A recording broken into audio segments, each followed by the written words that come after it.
We are at the K-Love Awards in Nashville, Tennessee, and right now we have the pleasure of sitting down with last year's co-host, Matthew West, and this year he is nominated for Male Artist of the Year and for Song of the Year with Do Something. Thank you so much for joining us. Thanks for having me. It's good to see you again. Yeah, it's good to see you too. So last year you were hosting, so I imagine you were extremely busy. Yes. But that's such an honor. What was that like? Well, it was fantastic. We had a great time. I got to co-host with Candace Cameron.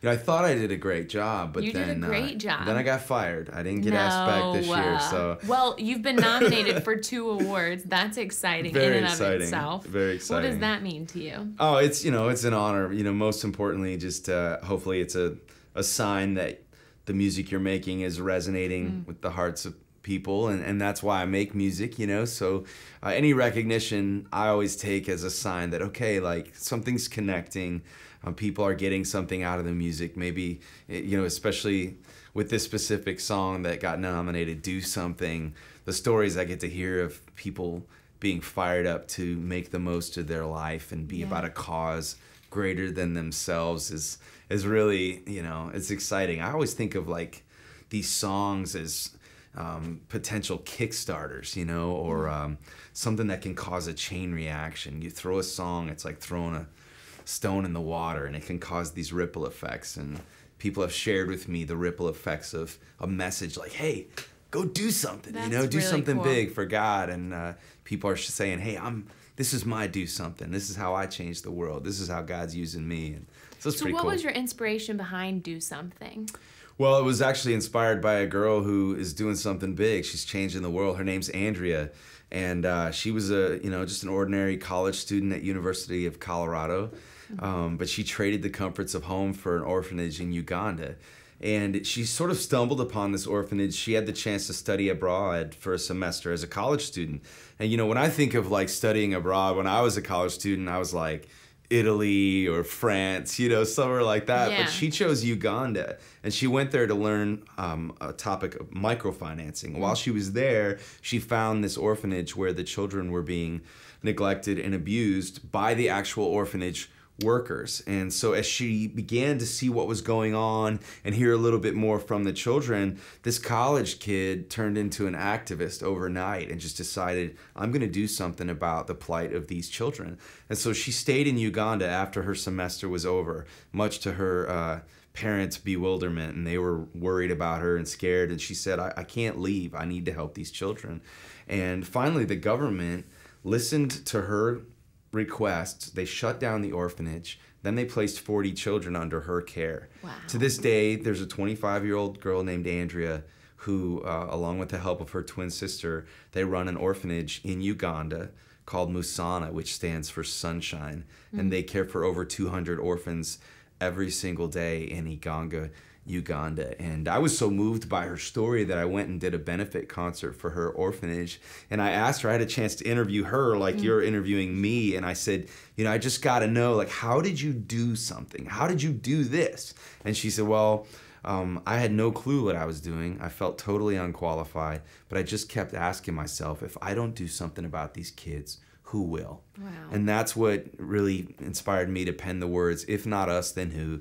If not me and you, right now, it's time for us to do something. Well, your song is definitely doing something. All of your songs really do something. And one of the things that I love about your music is that you really base it on real life personal experiences. Yeah. And I just read that with your Day One song that you asked people to submit their personal stories, and you got 40,000 plus stories back. That's unbelievable. Yeah, well, that's where stories like Andrea's came from. It started 6 years ago. As a songwriter, Nashville, where we are today, it's funny because I was at the Opry doing a rehearsal for the show, and on the front of the dressing room door, there's a sign that says, "It all starts with a song." And what it could easily say is, it all starts with a story, because every song really has a story behind it or underneath it. And so as a songwriter, I would typically draw from within in finding inspiration. And the songs that I used to write were all inspired by my own story. But just through a series of events, and the more I began to hear stories of the people that were coming to my concerts or listening to my music on the radio, I felt like God was putting it on my heart that he wanted to use my voice in a different way, to give a voice to other people. And so I thought, well, what would it look like if I turned the microphone around and said, all right, you tell me your story. I'm going to write some songs inspired by the very people who are picking up my CD at the store or listening to my music on the radio. That's so and cool. yeah, so I put that request out, and 6 years later, I've gotten over 40,000 stories. And there hasn't been a single day in 6 years that a story hasn't come in from somebody daring to believe that God could speak through the story of their life. And, you know, the Bible tells us that there's power in our testimony. There's great power. Matter of fact, in Revelation, it says, the accuser, which is Satan, he was overcome by the blood of the Lamb and the word of our testimony. That's become a real like flagship scripture for my ministry now, because I believe that, you know, God's gifted me to write music to tell that message to the world, to say, hey, you might think your story is insignificant, or you might think your story is disqualified, but God can speak through your story in a powerful way. And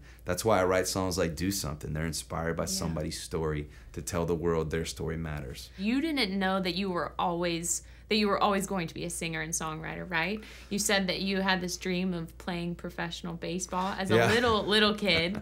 So how did you kind of, you know, you've always had this strong faith. Yeah. How did you merge the two to realize that you wanted to be a Christian artist? Well, for me, one of the biggest like recurring lessons that I've been learning in my life is that oftentimes, you know, the dreams that we think should come true are not the dreams that God has for us, you know? And so for me, I've looked at different instances and occurrences in my life where I've realized, you know what, that was the best thing that never happened to me, you know? I'm glad that dream didn't come true, because it just forced me to turn my eyes to God and realize that his dream for our lives is much bigger. You know, his dreams are much bigger and better than our dreams for ourselves. Yeah. So my little dream was baseball, you know, and as a senior in high school, the Chicago Sun-Times, the city where I grew up, they said I was a top college prospect, and I thought, you know, I'm gonna get a full scholarship to play baseball. Maybe I'll even go to the pros. Yeah.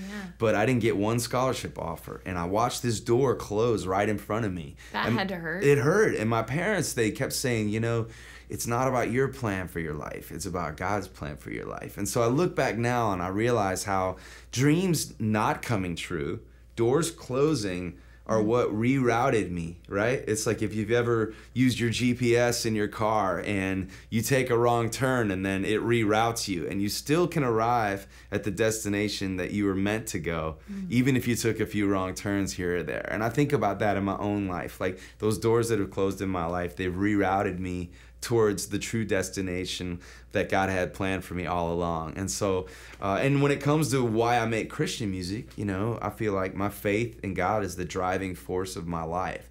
So how could I write something so personal like a song and not have it reflect the most important part of my life? The two are just inseparable in my opinion. And just back in April, you did the Live Forever 24 shows in 24 hours. Yeah. That's insane and exhausting. Yeah, I don't know what I was thinking on that. But the record is called Live Forever. It's my new record, and it's the third album actually inspired by these thousands of stories that I've received. And so one of the themes, the main theme of this album, Live Forever, is a number, 86,400. That's how many seconds are in 24 hours. And I know that because I Googled it. So, but the message of this record is about like living your story, like living and making the most of the story of your life, making the most of those 86,400 seconds that God has given you today, and realizing that not a single one of those seconds is promised, but each one is a gift. And so we thought to illustrate what that would look like, we said, well, on the day of our record release, from midnight to midnight, I'm gonna do 24 performances in 24 hours to illustrate what it would look like to make the most of your 86,400 seconds. Did you regret that after? Immediately regretted it. Like literally by midnight, like the start of the thing, I was like, what was I thinking? You know, I'm like, I'm too old for this. I got kids, you know?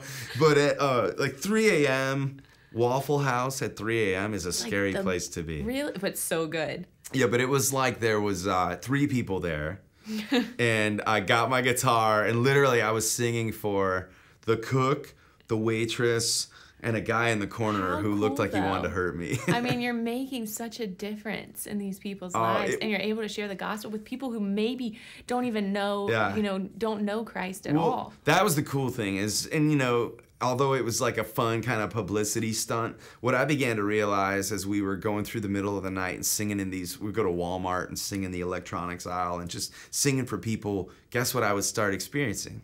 Their story. They'd start sharing with me their story. And I began to realize, man, this 24 hours is just a microcosm of the last 6 years for me. Is that when I open myself up to become a character in somebody else's story, then they might open up to me and share with me what's going on in their life, the good, the bad, and the ugly. And hopefully we leave our time together, both of us, empowered to know that, you know what?